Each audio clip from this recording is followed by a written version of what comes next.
13 h, vous suivez le journal de RTI 1. Bonjour à tous, voici les titres. En Côte d'Ivoire, des prières dites hier à la grande mosquée de la Riviera Golfe dans la commune de Cocody. C'était lors du 40e jour du rappel à Dieu de l'ex-président du COSIM, le cheikh Aïma Mamadou Traoré. Commémoration en présence bien sûr du président de la République Alassane Ouattara. Toujours en Côte d'Ivoire, après les violences contre des ressortissants nigériens en raison d'une fake news, la ministre d'État, ministre des Affaires étrangères, Kandia Camara, a échangé hier avec une délégation nigérienne. Objectif, retrouver l'harmonie entre les deux peuples. Enfin, le coronavirus au centre aujourd'hui de la 74e Assemblée générale de l'Organisation mondiale de la santé, l'OMS. En Côte d'Ivoire, beaucoup d'émotions hier à la grande mosquée de la Riviera Golfe dans la commune de Cocody. La communauté musulmane a pris part à la cérémonie de sacrifice du 40e jour du rappel à Dieu de l'ex-président du COSIM, le cheikh Aïma Mamadou Traoré. Commémoration en présence bien sûr du président de la République Alassane Ouattara. C'est un reportage de Jérôme Kofi Abola. Il est décédé le 13 avril dernier. La communauté musulmane de Côte d'Ivoire ne l'oublie pas. À l'ex-président du COSIM, cheikh Aïma Mamadou Traoré, elle a rendu ce dimanche les hommages des plus dignes à travers la cérémonie de 40e jour de son rappel à Dieu. Au nombre des fidèles venus nombreux à la grande mosquée de la Riviera Golfe, à cette occasion, le président de la République, Alassane Ouattara. Pour lui, comme pour les autres, il s'agit de prendre part à cette session dite de témoignage et de présentation de dons, signe d'attachement aux défunts.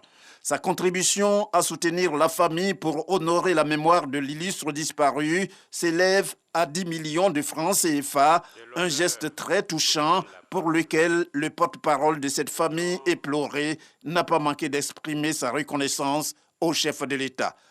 Excellence, Monsieur le Président de la République, je voudrais saisir cette occasion pour vous renouveler toute la gratitude de la veuve Adja Fanta Ouattara, des enfants, des petits-enfants et de toute la grande famille Traoré pour tout le soutien et l'attention particulière que vous avez continuellement réservé au cheikh de son vivant, pendant sa maladie et depuis son rappel à Dieu. Les importants dons qui viennent d'être annoncés ce matin viennent encore témoigner une fois de plus de cette grande générosité de votre part. Qu'Allah vous rétribue du plus haut degré de récompense pour votre grande sollicitude à l'endroit du cheikh et de sa famille. Prières et autres lectures du Coran ont également marqué cette cérémonie de 40e jour du rappel à Dieu de cheikh Aïma Mamadou Traoré.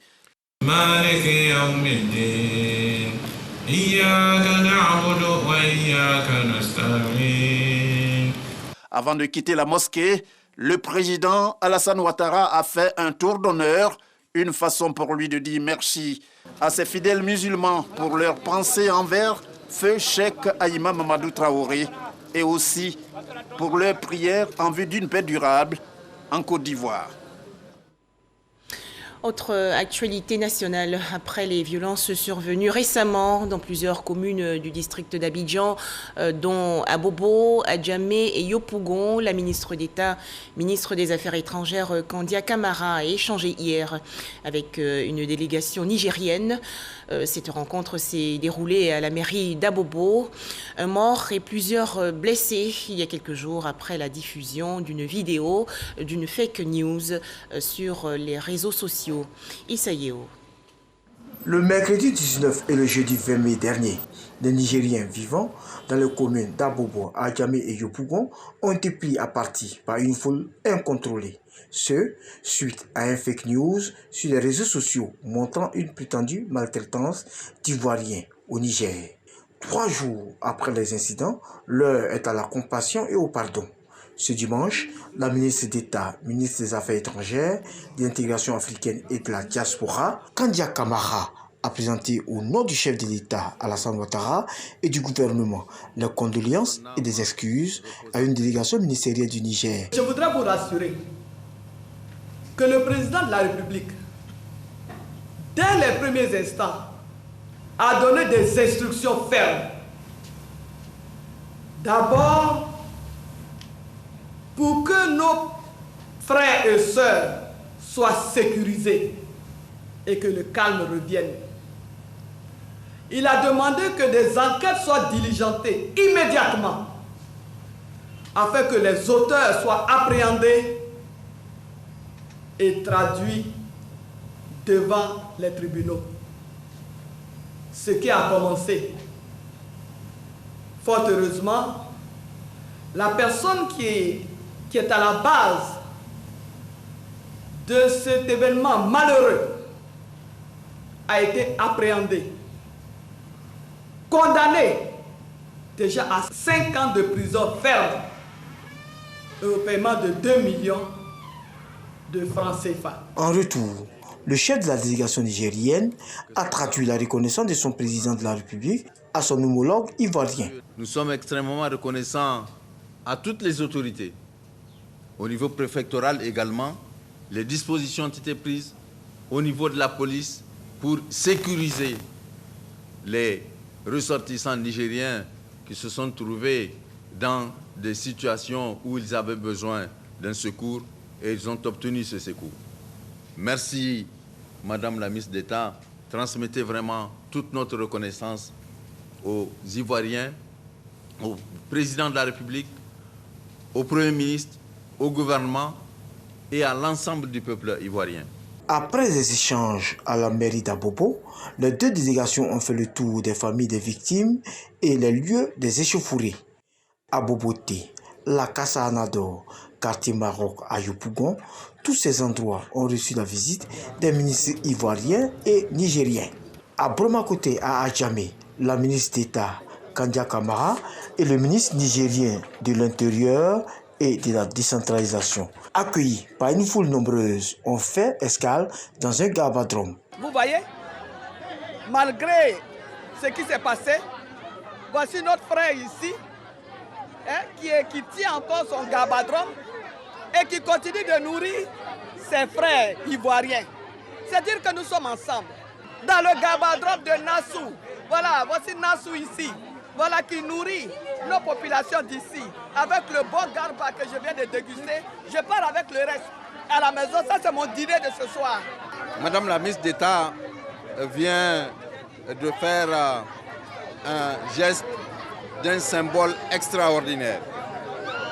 Elle vient de démontrer que le garba est le symbole aussi de la fraternité entre les Nigériens et les Ivoiriens. C'est la preuve de la solidité de nos relations et qui ont expliqué aussi la promptitude avec laquelle toutes les autorités, les forces de défense et de sécurité ont réagi de telle sorte qu'on oublie les événements qui viennent se dérouler. Le ministre nigérien de l'Intérieur et de la décentralisation n'a pas caché sa satisfaction face au leadership du chef de l'État, Alassane Ouattara, de poursuivre l'œuvre du premier président de la République de Côte d'Ivoire, celle de faire de la Côte d'Ivoire un pays de paix où règne la stabilité et la cohésion.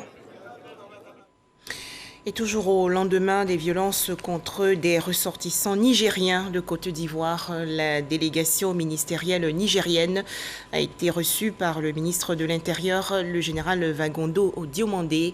Le point dans nos prochaines éditions. La Côte d'Ivoire et son voisin, le Burkina Faso, prônent le vivre ensemble, la tolérance et la réconciliation. Des experts de ces deux pays ont partagé récemment leurs expériences. Cette rencontre s'est déroulée à Ouagadougou, la capitale burkinabé. Les précisions de Eric Goré. Échange d'expériences entre Ivoiriens et Burkinabés pour un apport considérable à leur politique de réconciliation nationale. Kwadio Konan Bertin de la Côte d'Ivoire et Zéphirin Diabré du Burkina Faso ainsi que leurs collaborateurs partagent le savoir-faire en matière de réconciliation nationale. Ces deux personnalités savent qu'elles n'ont pas le droit d'échouer ni de décevoir. Alors, elles unissent leurs forces en se donnant les moyens pour faire un diagnostic profond sur la situation que traversent leurs pays respectifs. Nous avons mis 10 ans à rebâtir cette paix-là. La réconciliation, je me plais à le dire, comme Oufo disait, la paix, ce n'est pas un vain mot, c'est un comportement. La réconciliation aussi ne peut pas être un vain mot. Ça doit être un comportement, et ça, j'insiste là-dessus, le comportement de chacun d'entre nous, de tous les instants. Faire en sorte que chaque pas que nous posons aille dans le sens de consolider la paix et la cohésion sociale. Le ministre Kwadio Konan-Bertin a tout dit sur les raisons de cette visite-là. Nos deux ministères traitent d'un sujet qui est commun et nos deux pays sont liés par tant de liens qui font que les questions de réconciliation de l'un de nos pays a des prolongements dans l'autre pays sur certaines dimensions. Même si ce n'était pas le cas, un échange d'expérience est toujours très enrichissant. À court terme, ces deux ministres de la Réconciliation nationale entendent réduire considérablement les conflits communautaires, unir aussi les responsables des partis politiques et leurs militants, tout en les engageant à mettre l'amour de la nation avant tout. Ces missionnaires de la Réconciliation nationale veulent faire prendre conscience à tous ces acteurs politiques et leurs sympathisants qu'en politique, on est adversaire et non ennemi. À présent, un petit tour dans le sud-ouest de la Côte d'Ivoire. Des chefs coutumiers baoulés ont été reçus récemment par les populations d'Ida, de Gli, village situé à Divo. Au menu des échanges, la paix et la cohésion sociale. Les explications de Mamadou Kouassi. Une délégation des chefs cantons et des chefs de village baoulés à Gli, siège du trône du peuple d'Ida de Divo. Ces têtes couronnées venues des régions de Lifou, du Béni, du Béké et du district de Yamsoukro viennent tisser un nouveau pacte de collaboration et de cohésion avec le peuple d'Ida. En plus de cette démarche, le peuple baoulé vient traduire sa gratitude pour la cohésion et le vivre ensemble prôné par le chef d'Ida, Aliko Tegbo et son peuple. Nous sommes venus leur dire merci pour tout ce qu'ils font pour nos frères ici. Je demande aussi à mes frères, quand vous vous déplacez, on dit qu'on ne se déplace pas à sa coutume. On adopte la coutume qu'on trouve. Donc je leur demande d'adopter, d'accepter ce que les parents, d'adopter la coutume de leurs frères d'Ida. Leur façon de faire, leur façon de vivre. Les différents intervenants du peuple d'Ida ont rassuré l'ensemble des communautés vivant sur leur sol de leur détermination à être un peuple de paix et de cohésion. À Divo, nous sommes soudés. Voyez vous-même, les chefs communautés sont tous là. Donc, je salue le président de la République. Grâce à lui que nous sommes là. C'est grâce à lui qu'aujourd'hui, la Côte d'Ivoire est en train de développer. C'est la cohésion, c'est la Côte d'Ivoire solidaire, c'est le vivre ensemble. Et le peuple d'Ida, c'est ça. C'est notre qualité aussi, donc de recevoir, d'être hospitalier. Et aujourd'hui, le peuple baoulé vient. Je pense que c'est un début, un bon commencement qui peut effectivement prospérer, en tout cas dans d'autres aspects. Cette démarche est saluée par les cadres qui ont saisi l'occasion pour inviter l'ensemble des communautés à s'unir autour des valeurs de paix pour la promotion du vivre ensemble, mais surtout pour accompagner le président de la République, Alassane Ouattara, dans son projet de développement de la Côte d'Ivoire. On ne cesse jamais de dire merci, parce que la chose essentielle, c'est la paix dans notre pays. Vous savez que le président de la République, sa volonté, c'est de vouloir développer notre pays. Et pour le faire, il faudrait qu'il y ait la paix. Et là, vous voyez toute l'entente, toute la convivialité qui existe entre l'ensemble des peuples. Les chefs traditionnels baoulés et d'Ida se sont donné rendez-vous pour une nouvelle rencontre afin de renforcer davantage les liens pour la paix et la promotion des cadres. Dans l'actualité également, cette rencontre initiée il y a quelques jours par les pays membres de la CEDEAO. Les travaux et échanges ont porté sur la contribution du secteur privé ouest-africain au développement de la sous-région. Pour en parler, Moussa Konaté. Le secteur privé occupe une place importante dans la vision 2050 de la CEDEAO. L'institution ouest-africaine souhaite donc une implication efficace des opérateurs économiques privés dans ses actions.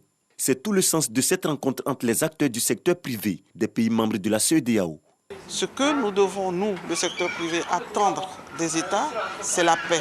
C'est pacifier le pays, c'est mettre en place la sécurité, mettre en place un encadrement permettant donc la promotion de l'investissement.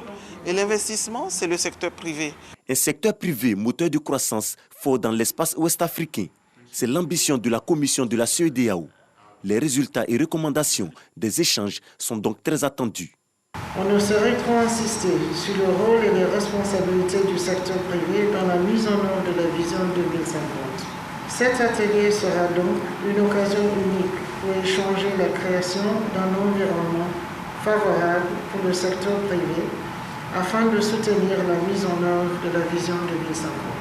Représentant le ministre d'État, ministre des Affaires étrangères, de l'intégration africaine et de la diaspora, le secrétaire général du ministère, Daouda Diabaté, a réaffirmé le soutien de l'État de Côte d'Ivoire à toutes les initiatives de la CEDEAO visant à offrir un mieux-être aux populations. Direction à présent Korogo, dans la région nord du pays. Le ministre de la Communication, des médias et de la francophonie, Amadou Koulibaly, a inauguré récemment plusieurs infrastructures, notamment des écoles et autres pompes villageoises. Des investissements estimés à environ 60 millions de francs CFA. Léon Brou de RTI Bouaké. Karafigué, sous-préfecture de Koni.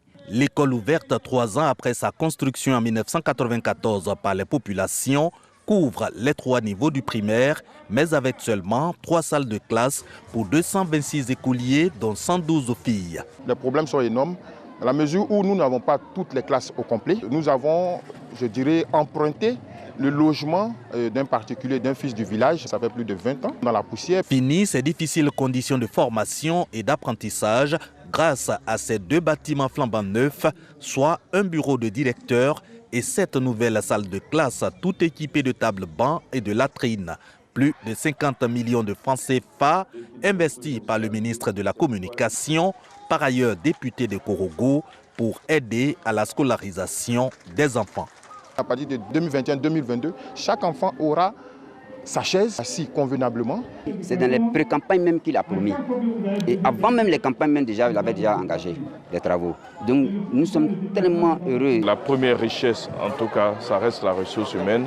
Et c'est pourquoi il est important de donner à l'école toute sa place pour que tous ceux qui vont sortir aient les formations nécessaires pour pouvoir pérenniser toutes les œuvres de construction. Donc l'école reste pour nous une priorité et tous ceux qui connaissent la région du Koro savent que depuis 2011, nous sommes engagés auprès de l'école. Visite de chantier à Karagnon, sous-préfecture de Kombolokura. Amadou Koulibaly veut s'assurer de l'ouverture en septembre prochain de cette école, son don aux populations, puis remet les pompes réalisées par ses soins en réponse à la question de l'accès à l'eau pour ainsi booster le développement de 5 villages. Grâce à la sollicitude du chef de l'État, grâce à l'action du gouvernement, tourné vers le développement et l'amélioration du bien-être des populations, en un peu moins de 4 mois, Karagnon a eu de l'eau, aura de l'électricité et une école grâce donc au président de la République pour qui nous agissons ici dans la sous-préfecture de Korogo.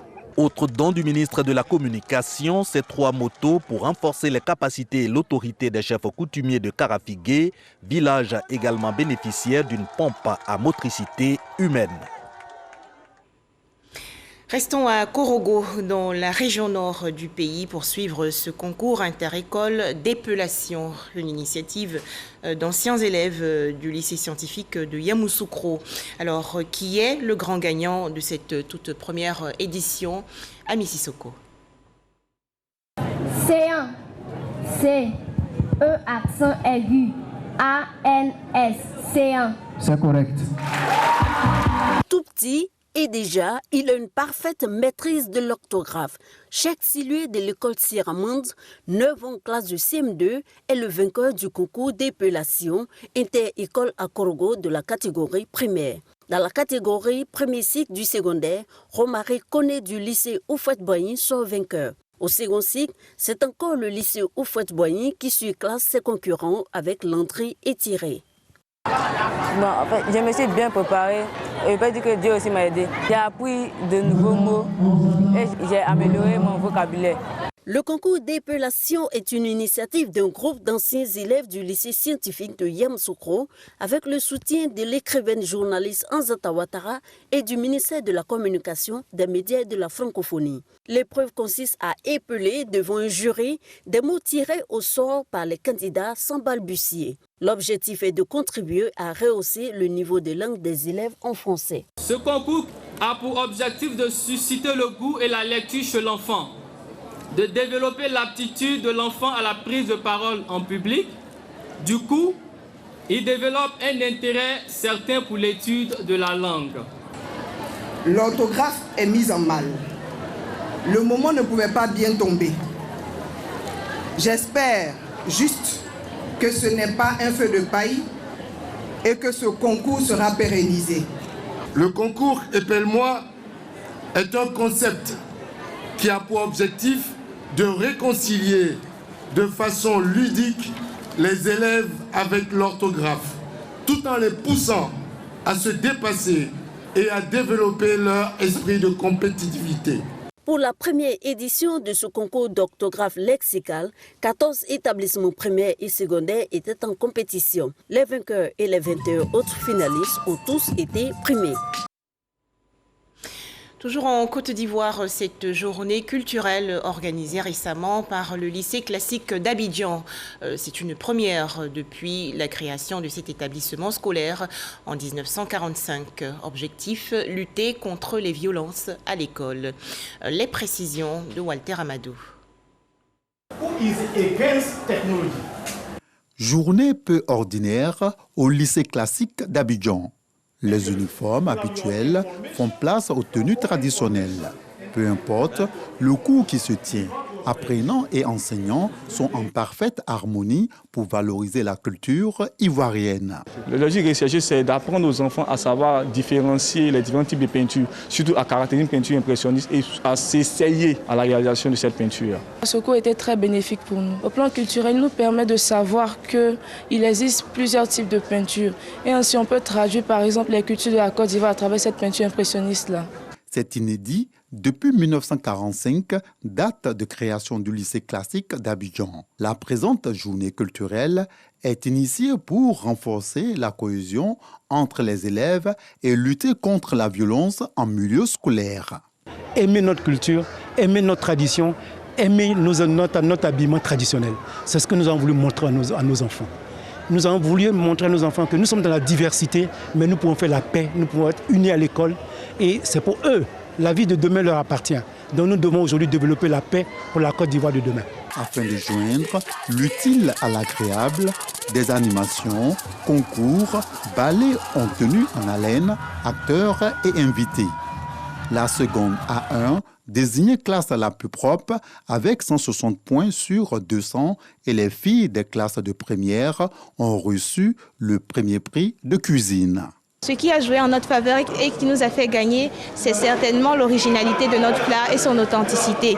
Il s'agit de la sauce kosafna. Ce sont des feuilles, des plantes médicinales à la base. On les utilise pour soigner le paludisme et puis aussi la prostate. Mes camarades, on ne se connaissait pas malgré qu'on est dans le même lycée. Mais avec le concours, la cuisine, ça nous a permis d'être des camarades. On se connaît aujourd'hui et si on passe, on sera obligé de se saluer.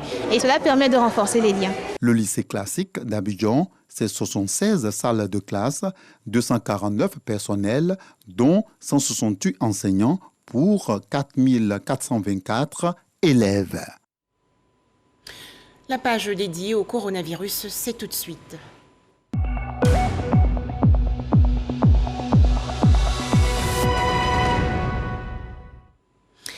En Côte d'Ivoire, 10 nouveaux cas de coronavirus et 0 décès enregistrés hier par le ministère de la Santé, de l'Hygiène publique et de la couverture maladie universelle. Faisons-nous tous vacciner et respectons davantage les gestes barrières contre le coronavirus. La gestion mondiale de la crise sanitaire liée au coronavirus et plusieurs autres points au menu aujourd'hui de la 74e Assemblée générale de l'Organisation mondiale de la santé, l'OMS. Les travaux se sont ouverts ce matin. C'est une réunion en mode virtuel, environ 3000 participants annoncés. En Côte d'Ivoire, la lutte contre l'excision. L'organisation non gouvernementale Les Orchidées Rouges a lancé il y a quelques jours une campagne de sensibilisation à Korogo, dans la région nord. Ami Sissoko. L'exciseuse, elle coupe ça, mais il y a tout ça dedans.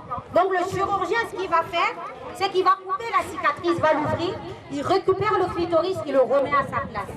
Marie-Claire Moraldo partage sa propre expérience face à l'excision.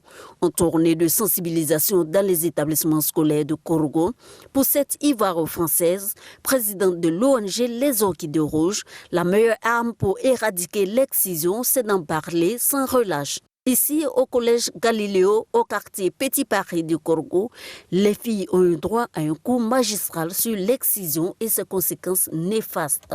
Le taux de prévalence de ce fléau chez les femmes âgées de 15 à 49 ans est de 38% en Côte d'Ivoire, selon l'UNICEF. Après cette conférence, nous avons compris que l'excision n'est pas une bonne chose pour la femme, car il y a des conséquences. Elle peut être stérile.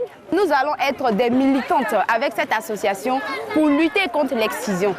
Nous avons beaucoup de filles qui sont victimes d'excision. Et donc, je pense qu'en venant les sensibiliser, elles pourraient constituer un relais auprès des parents. En plus de cela, le message qu'elles leur véhiculent, le message relatif à l'autonomisation des femmes au travail, à la femme de se prendre en charge, nous pensons que c'est un message qui peut galvaniser nos jeunes filles à travailler d'arrache-pied. L'ONG Les Orchidées Rouges, basée à Bordeaux en France et en Côte d'Ivoire, œuvre aussi pour l'éradication des mariages forcés et de toute autre forme de violence faite aux femmes et aux jeunes filles. Elle les accompagne également dans leur reconstitution globale. Plus les jeunes seront sensibilisés à ces questions, plus ils vont éviter de les répéter. Et c'est valable pour les filles comme pour les garçons. Parce que si on veut que le monde change, il faut aussi travailler sur l'ouverture d'esprit, sur l'apport de l'information et des renseignements à destination de la jeunesse, parce que la jeunesse va bâtir le monde de demain. Pour son combat contre l'excision, Marie-Claire Moraldo a reçu le prix Global Women Awards en 2018 à Washington dans la catégorie survivante activiste. Du rire également dans ce journal. La deuxième édition du spectacle intitulé « Drôle de femme » a été lancée récemment dans la commune de Cocody. C'est un spectacle 100% féminin. Abou Sanogo. Drôle de femme, un spectacle 100% féminin. L'objectif vise à valoriser la femme à travers une fresque théâtrale qui oppose dans un conflit générationnel les pagneuses aux colantières. Une conférence de presse pour présenter l'édition 2021 qui, selon les initiateurs, est placée sous le sceau de l'éducation de la jeune fille et l'autonomisation de la femme. Caroline Da Silva et son équipe s'assignent pour mission de stimuler l'évolution des mentalités à l'égard des femmes par la valorisation des talents féminins. Je me suis rendu compte que les femmes ont du potentiel, ont des talents, ont beaucoup de talents d'ailleurs, et malheureusement, elles n'avaient pas beaucoup d'espace d'expression. Donc, je veux dire, ce n'est que justice que de voir aujourd'hui des femmes sur la scène s'exprimer à travers le théâtre. Pour ce rendez-vous de la célébration du talent féminin, les actrices sont sélectionnées parmi les plus talentueuses du monde de la culture de Côte d'Ivoire, qui, au travers de l'humour et de la chorégraphie, vont aborder certains sujets, notamment les inégalités du genre, les violences, l'immigration, l'accès à l'éducation, la prostitution et la drogue. Souvent, quand on dit aux gens, venez au théâtre, il y a beaucoup de leçons là-bas. Que c'est deux générations qui s'affrontent, les pagneuses et les colantières. Et donc, quand tu vas regarder tout ça là, tu vas voir comment les enfants, quand ton enfant quitte devant toi, il est en robe. Et puis, dehors, il est dans un truc plaqué. Tu peux le croiser sans savoir que c'est ton enfant. L'édition 2021 de Droits des femmes, selon les initiateurs, va s'étendre sur 2 représentations. Le 29 mai, au Palais de la Culture à Trècheville et le 12 juin, au Sofitel Hôtel Ivoire à Cocody. Des images à présent. Bientôt la célébration de la fête des mères 2021 en Côte d'Ivoire. Des réjouissances anticipées. C'est une initiative de la Fondation Servir, présidée par Henriette Conan-Bédier. La Fondation Servir a donc offert des présents à 600 femmes. Le point avec Walter Amadou dans nos prochaines éditions. Voilà, merci de nous avoir suivis. Excellent repos à tous en ce lundi de Pentecôte 2021.